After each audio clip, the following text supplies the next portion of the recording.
Buenas noches, hermanos. Que el Señor les bendiga a todos. Es un privilegio estar en esta tarde o en esta noche llevando el estudio, la meditación de la palabra del Señor. Y esperamos, confiamos en Dios que Él tenga o Él tiene algo que enseñarnos, que decirnos en esta noche. Hoy es el día miércoles 7 de diciembre del 2022 y esta es una transmisión de Elim Mission Christian Church en Sydney o Iglesia Misión Cristiana Elim en Sydney, Australia. Y damos gracias a Dios los días miércoles, como de todos es sabido. Llevamos el estudio o más que todo una meditación, quizás un devocional podríamos decir, sobre diferentes aspectos en la palabra del Señor y que deseamos sea de bendición. Los días domingos nos reunimos a las 10 de la mañana, la reunión en inglés, y a las 2 de la tarde en español. Y durante la semana, martes oración en línea y miércoles el estudio, y los sábados también tenemos las otras reuniones. Oremos al Señor, hermanos, en esta tarde y pidamos su bendición para lo que vamos a estar meditando. Dedicémonos al Señor. Padre bueno que estás en gloria, te agradecemos, oh Dios bendito, por tu amor, por tu misericordia, por lo bueno que eres, Señor. Y aún cuando no comprendemos, quizás, cuando no podemos recibir algunas situaciones duras, quizás difíciles, pero sabemos que al final de todo, Señor, como vemos en esta escritura que leeremos esta noche, al final de todo, tú eres, Señor, el que tiene la última palabra. Tú eres el que tiene el control de nuestro destino final, y es todo por tu amor y tu misericordia. Encomendamos en ti, oh Dios, en tus manos nuestras vidas, nuestros problemas, situaciones, todo lo que somos en tus manos. Y en esta noche, oh Dios, que nos hables y nos bendigas a través del estudio, a través de la meditación, a través de la lectura que llevaremos a cabo. En el nombre de Cristo lo pedimos. Amén. Vamos a leer, hermanos, de una forma rápida, sencilla, y vamos a meditar sobre los versículos del capítulo 3 de Primera de Juan. Primera de Juan, capítulo 3, y leeremos versículo 1, 2 y 3. Dice la palabra del Señor: mirad cuál amor nos ha dado el Padre, para que seamos llamados hijos de Dios. Por eso el mundo no nos conoce, porque no le conoció a Él. Amados, ahora somos hijos de Dios, y aún no se ha manifestado lo que hemos de ser. Pero sabemos que cuando Él se manifieste, seremos semejantes a Él, porque le veremos tal como Él es. Y todo aquel que tiene esta esperanza en Él, se purifica a sí mismo, así como Él es puro. Amén. Brevemente, hermanos, veamos lo que el Señor le daba al apóstol Juan en esta oportunidad. Recordemos, ya a esta altura el apóstol Juan se encontraba un anciano, quizás ya un hombre muy maduro, y uno de los últimos apóstoles que quedaban de los originales seguidores de Jesús. Pero sin embargo, su crecimiento, su desarrollo en el conocimiento de Dios no menguó jamás, no disminuyó jamás. Al contrario, después de haber vivido el apóstol toda esa experiencia en su relación con Jesús, con los demás apóstoles, luego con la iglesia, luego las vicisitudes que él tuvo en la vida, y él seguía diciendo: el amor de Dios es lo más grande. Esa manifestación del poder de Dios es lo que yo quiero, hermanos, les decía, que comprendan. Tienen que comprender esa diferencia que existe entre el que cree y aquel que rechaza, entre el que ha tenido un encuentro y el que ha reconocido quién es Dios, o cuál es el evangelio, o cuál es la verdad de Dios, y aquel que se ha mantenido quizás en otras situaciones o ha rechazado la verdad divina, o se ha dedicado simplemente a un aspecto religioso. Porque se nos muestra, no solamente Juan, sino todo el evangelio y todas las epístolas, se nos muestra cuál es nuestra posición. ¿Cuál es la posición nuestra como creyentes, como cristianos? ¿Y por qué esa posición? Es decir, si comprendemos cuál es el estado que debemos de permanecer, pero también debemos comprender la razón por la cual estamos en ese estado, en esa situación. Si leemos otro versículo en Colosenses, un versículo muy conocido, Colosenses 3:2 dice: poned la mirada en las cosas de arriba, no en las de la tierra. Aquí Pablo le escribía a los filipenses: poned vuestra mirada, les decía, en las cosas de arriba. Y estaban las cosas de la tierra, es decir, había siempre esa definición: las cosas celestiales, las cosas de arriba y las cosas de abajo, las cosas de la tierra, las cosas perecederas. Como el Señor Jesús decía, y lo mismo, el hacer tesoros en el reino y no en esta tierra, porque son perecederas. Pablo decía: mirad hacia las cosas del reino de Dios, de arriba, de lo celeste, de lo divino, y no de la tierra. Por eso esa diferencia, esa claridad es lo que Juan, aquí decía, la primera palabra que él dice: mirad. Antes de desarrollar lo que él va a desarrollar, les dice a los que leen la carta, les dice: miren hermanos, miren hijitos, como él les decía, miren, pongan atención. Es un detalle extremadamente importante. Yo quiero darles a entender, les decía, esta verdad. Por lo tanto, pongan atención. Miren, deténganse. No lean de corrido, como que están leyendo el periódico de la mañana. No, pongan atención. Miren la verdad. Hermano, eso es muchas veces lo que nosotros necesitamos: poner todo nuestro empeño, todo nuestro esmero a comprender las verdades divinas, toda nuestra atención a poder comprender qué es lo que Dios nos está enseñando. Juan les dice: miren, hijitos, ¿qué? ¿Cuán o cuál o qué grande amor nos ha dado el Padre? Juan estaba maravillado.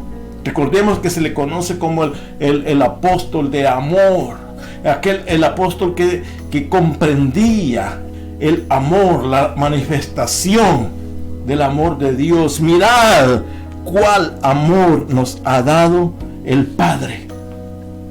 Hermano, somos llamados para esto específico. Somos llamados para vivir en este mundo, pero reflejar algo específico.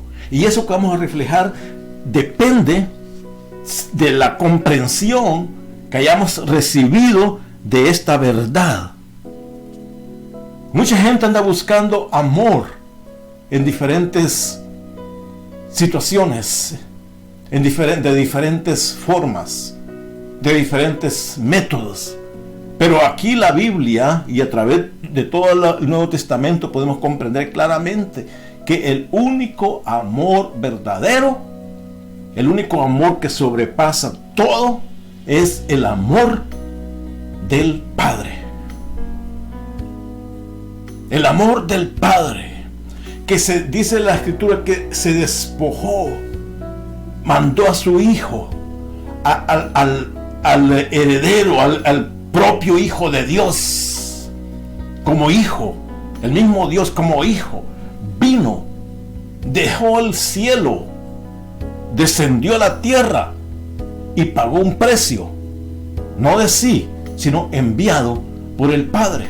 Y ese, dice, es el gran amor de Dios. Ese es el amor. No se distraiga. Miren, les dice, ¿cuál amor os ha dado el Padre?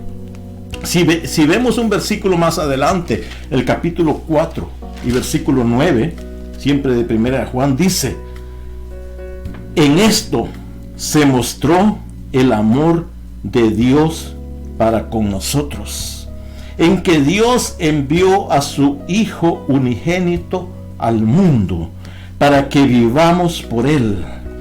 En esto consiste el amor, no en que nosotros hayamos amado a Dios, sino en que Él nos amó a nosotros y envió a su Hijo en propiciación por nuestros pecados. Juan manifiesta, describe, les dice, pongan atención, cuán grande amor el Padre nos ha dado. Pero después, más adelantito, les dice: este es el amor que Dios mostró, que envió a su Hijo para con nosotros. Envió a su Hijo unigénito al mundo para que vivamos por Él. Para que ese amor de Dios no consiste en que nosotros le hayamos amado a Él primero, sino que Él nos amó a nosotros y envió a su Hijo para propiciación por nuestros pecados. Mirad cuán grande es ese amor que Dios el Padre nos ha dado. Mirad cuál amor nos ha dado el Padre, decía Juan. ¿Y qué hizo? ¿Qué hizo al darnos ese amor? Dice que dice que seamos llamados. Para que seamos llamados, para que tengamos un nombre, una identificación que dice Hijo de Dios. Eso es todo el amor de Dios. No, para que Él nos identifica, diciéndonos que somos sus hijos. Hermano, el mundo no entiende eso, y vamos a ver la parte final de este versículo. Pero aquí lo que Juan quiere que los discípulos, los hijitos, los que tienen fe, los que han creído, que comprendan que ese amor que han recibido, ese llamado que han recibido, ese nombre que han recibido, es simple, llanamente y profundamente por el amor de Dios. Leamos un versículo en Romanos 8. En Romanos 8:28, por ejemplo, aquí nos muestra una verdad de ese amor. Dice, del capítulo 8, versículo 28 en adelante, dice: y sabemos, dice, que a los que aman a Dios todas las cosas les ayudan a bien, dice. Esto es, a los que conforme a su propósito son llamados. Es un versículo que muchos lo sabemos de memoria quizás, pero la verdad, el contexto dice, porque dice a los que Él. Dice, por eso los que aman a Dios. Después dice, porque a los que antes conoció, también los predestinó para que fuesen hechos conforme a la imagen de su Hijo, para que Él sea el primogénito entre muchos hermanos, el Hijo.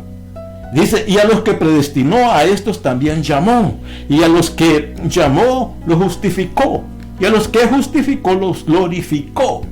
Es decir, un proceso grande, pero ¿quién lo hizo? Dios, dice, Dios. Después dice, versículo 31, ¿qué pues diremos a esto? Si Dios es por nosotros, el otro versículo bien conocido, ¿quién contra nosotros? Pero no es que Dios va a defendernos solamente porque recitamos ese versículo, no. El Dios poderoso está a nuestro lado, está a nuestro amparo, Pablo les decía, porque Él ha hecho todo el trabajo desde el principio. Ese llamado, esa predestinación, ese llamado, ese reconocimiento, esa identificación, esa justificación, esa glorificación, dependen del Padre. Por eso, ¿quién contra nosotros? Dice, ahora, el que no escatimó ni a su propio Hijo, sino que lo entregó por todos nosotros, ¿cómo no nos dará también con Él todas las cosas? ¿Quién acusará a los escogidos de Dios? Dios es el que justifica. ¿Quién es el que condenará? Cristo es el que murió, más aún, el que también resucitó, el que además está sentado a la diestra de Dios, el que también intercede por nosotros. Entonces el plan, hermanos, el plan de Dios es un plan perfecto. Es un plan perfecto. Ese es, por eso Juan decía, mirad cuál amor os ha dado el Padre, para que seamos llamados hijos de Dios. ¿Por qué somos llamados hijos de Dios? ¿Por qué? Porque Él nos ha justificado y Él también nos ha recogido, nos ha adoptado. Hermano, por eso somos hijos de Dios, porque Él nos justificó, Él nos regeneró.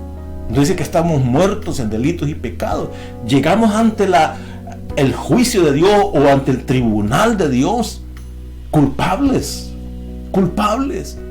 Pero la fe que pusimos en Jesús, Jesús dice, no, yo di mi vida por Él. Entonces somos declarados justos, no por nosotros, sino por Jesús. Así venimos a ser parte del reino de Dios. Pero no termina allí. Allí somos justificados.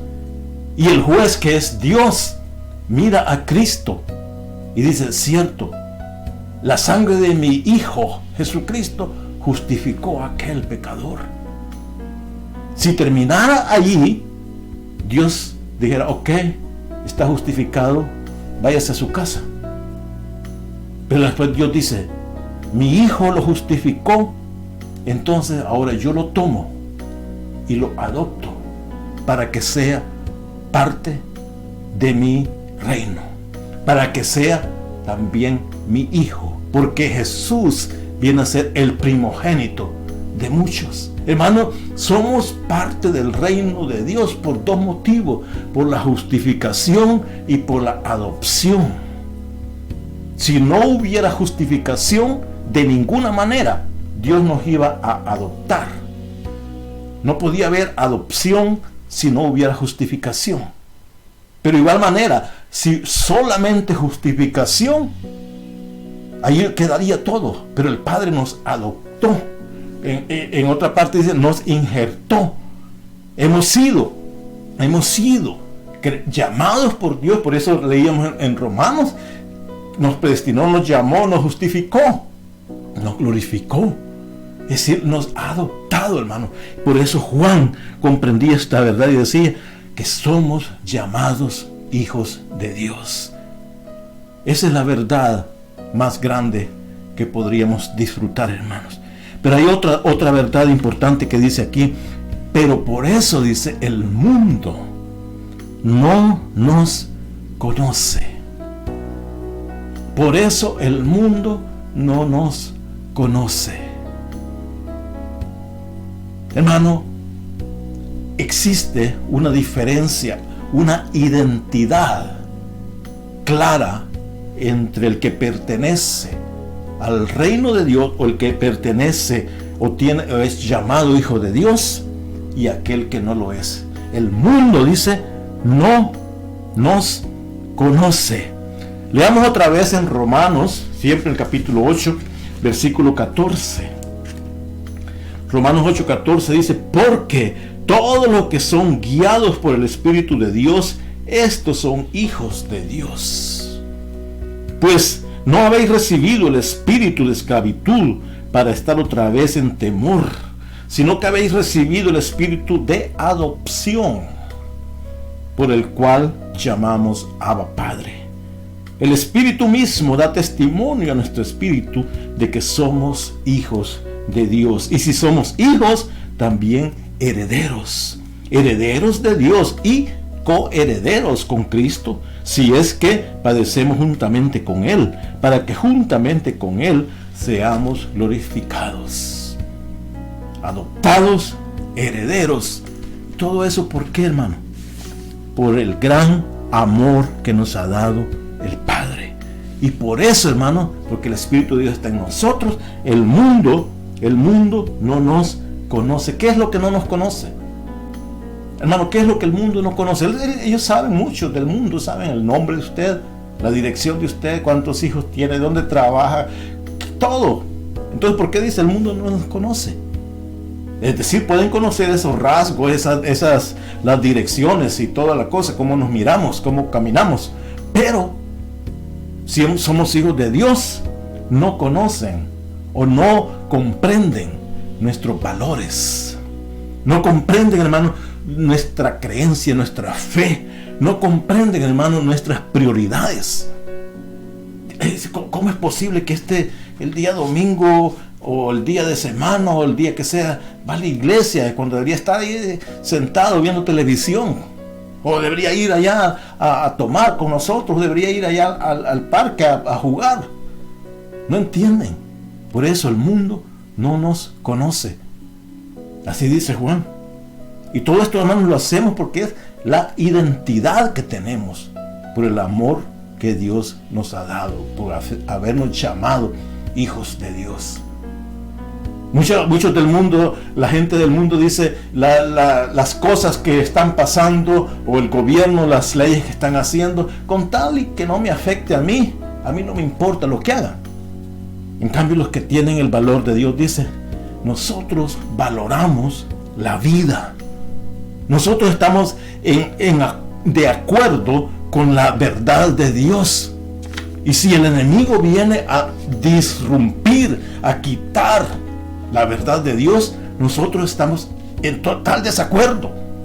Aunque no nos afecte hoy directamente, pero sabemos que van en contra de la verdad divina. Entonces sí, nos afecta, nos mueve. Por eso, porque nuestros valores son valores de Dios, son valores eternos. No estamos a favor de la muerte, no estamos a favor de la destrucción, no estamos a favor de destruir la familia, no estamos a favor, hermanos, de las drogas. Aunque no nos afecte directamente a nosotros, pero nuestros valores son valores eternos, son valores del cielo. Hermano, por eso dice, el mundo no nos conoce. La Biblia dice que somos pasajeros, vamos pasando por esta tierra. Nuestra herencia es eterna. Hermano, el día que el mundo no vea la diferencia en nosotros, aflijámonos. El día que el mundo nos mire y ellos no se den ni cuenta que hay alguna diferencia, que hacemos exactamente lo mismo que ellos hacen y quizás peor, que hacemos cosas que ellos también las hacen, los pecados que ellos hacen los mismos les dan los cristianos. En ese momento el mundo sí nos conoce, y eso está en desacuerdo con la verdad de Dios. Dice que a Jesús lo rechazaron porque no lo conocieron. A los suyos vino y los suyos no le conoció. Lo rechazaron hasta la muerte porque no era del mundo, no era de esta tierra, no era de este. Dice aún aquí mismo en el capítulo, aquí mismo en Juan, capítulo 2 dice, si amáis, no améis al mundo, dice capítulo 2 versículo 15, ni las cosas de este mundo. Si alguno ama al mundo, el amor del Padre no está en él, porque todo lo que hay en el mundo, los deseos de la carne, los deseos de los ojos y la vanagloria de la vida, no provienen del Padre, sino del mundo, y el mundo pasa y sus deseos, pero el que hace la voluntad de Dios permanece para siempre. Santiago decía, el que es amigo del mundo constituye enemigo de Dios. Por eso aquí dice, el mundo no nos conoce, no existe esa integración con los valores mundanos, con los valores terrestres, porque nuestros valores son eternos. Y para finalizar, hermano, leamos el versículo 2, dice, amados, dice, ahora somos hijos de Dios. Por eso dije, ya somos adoptados. Y aún no se ha manifestado lo que hemos de ser, pero sabemos, dice, que cuando Él se manifieste, seremos semejantes a Él, porque le veremos tal como Él es. Entonces ya somos herederos, ya somos injertados, ya somos regenerados, ya hemos sido justificados, ya hemos sido adoptados, pero todavía falta más, hermano, que le veremos tal y seremos tal como Él es. Pero mientras tanto, dice el versículo 3, y todo aquel que tiene esta esperanza en Él, se purifica a sí mismo, así como Él es puro. Porque es el proceso que vamos de ser adoptados hasta entrar a esa vida eterna. Por eso dice, esta esperanza, el que tiene esta esperanza, se purifica. En el proceso, hermano, vamos a ir reflejando más esos valores o esa identificación por lo cual hemos sido llamados hijos de Dios. No vamos a ir mostrando más carne y más carne, no, al contrario, purificándonos más. Cuando el Señor llamó a Moisés, le dice, purifica al pueblo, tú sube la montaña. El pueblo no puede subir a la montaña, pero al menos que se purifiquen, si no los voy a matar. Así le dice el Señor a Moisés. Purifica a los sacerdotes también. Es decir, el que quiere entrar al reino de Dios, o va en el proceso más bien en el reino de Dios, se purifica a sí mismo, así como Él es puro. Mira cuán amor nos ha dado el Padre, que seamos hechos hijos de Dios, que seamos llamados hijos de Dios. Qué bendición más grande ser llamado. No que hemos hecho un comité y en el comité hemos determinado que los que vienen a la iglesia van a ser llamados hijos de Dios. Nada de eso. Es Dios mismo por su amor el que ha hecho eso. Hermano, démosle gracias a Dios, démosle gracias al Señor por esa maravillosa verdad que Él nos ha amado. Como decía al principio, sea cual sea la dificultad que estemos pasando, al fin y al cabo, hermano, al fin y al cabo, esa dificultad va a pasar. Hay un dicho popular que dice, no hay mal que dure 100 años, ni cuerpo que lo resista. Y lo mismo los discípulos vivieron pocos años, 40, 50 quizás, murieron de diferentes formas, excepto Juan. Pero los demás murieron de diferentes formas, pero ellos estaban conscientes de que habían sido llamados hijos de Dios. Por eso estaban dispuestos a sufrir, a morir si era necesario, pero sabían que eso iba a pasar. Y el propósito final era esa esperanza que dice de entrar a ese reino futuro, divino, que es el reino eterno de Dios. Gracias al Señor por ese amor tan grande que mostró por nosotros. Oremos al Señor, démosle gracias por lo bueno que Él es. Gracias, Padre. Gracias, Señor, porque ese amor que tú manifestaste, que tú mostraste, que tú, oh Padre, actuaste para favorecernos a los que hemos creído, Señor. No es una obra en vano, oh Dios, no es una obra pasajera, sino que es una obra con propósitos eternos, con verdades eternas y con un fruto eterno de haber sido llamados hijos de Dios por tu misericordia, por tu amor. Gracias te damos, Señor. Por lo tanto, en esta hora, oh Dios, te pido que toques y bendigas a aquel que escuche o que vea este video, esta enseñanza, pero que podamos comprender, oh Dios, que todo lo que somos, el peregrinaje en esta tierra, es parte del proceso de ser llamados hijos tuyos, Señor. Ayúdanos a ser fiel y a purificarnos, porque tú eres puro. En el nombre de Cristo lo pedimos. Amén y amén. Que el Señor bendiga a los hermanos y hermanas y sigamos confiando en el Señor, porque Él, hermanos, hermanas, Él hará todo, nos llevará hasta el final. Que el Señor les bendiga. Amén.